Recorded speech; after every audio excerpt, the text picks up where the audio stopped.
How did we get here, right? We want to give you a bit of a timeline of all of that right here. So this started back in April, late April. The ferry was headed back from the Sugar Sand Festival. That was on Clearwater Beach. That surveillance video from Coachman Park shows Jeff Knight's boat crash into the ferry. That was around 8:40 p.m. You can see he stayed on the scene for about 10 minutes. His attorneys say he tried pulling the ferry closer to the shore to help. Then at 8:50, he leaves. Knight's attorneys say that is because his boat started taking on water. You heard a series of questions about that. Much of that investigators did not want to get into. But the Pinellas County Sheriff's Office stopped him, Mr. Knight, as FWC says he was returning home.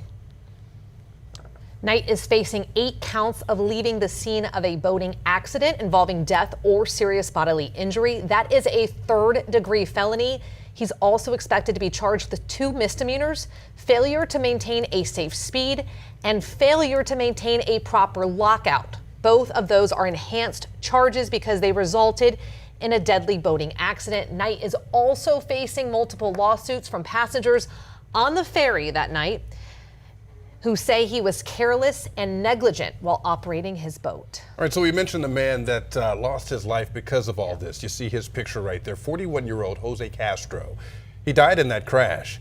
He was a father of 2 girls, 8 years old and 3 years old. Earlier this afternoon, we heard from the mother of those 2 girls saying the 8-year-old now, Jen, old enough to read information for herself online. That is the heartbreaking part. Neither of those young ladies at the news conference earlier this afternoon.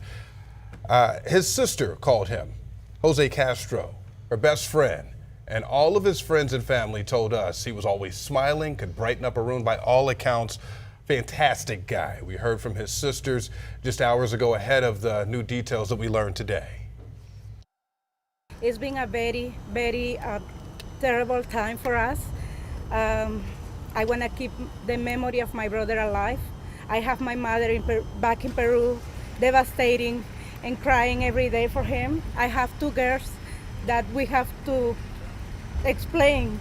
The mom have to explain to them why dad is not coming back or dad is not here anymore.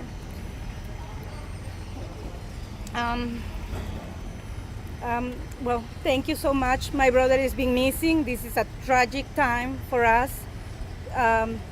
It's not a day who we don't think about my brother, and we remember it's been very hard days for us, very painful days, not just for me, my mom, the kids, the mom, for everybody, for the family, for the whole family who has been devastating for this, missing my brother.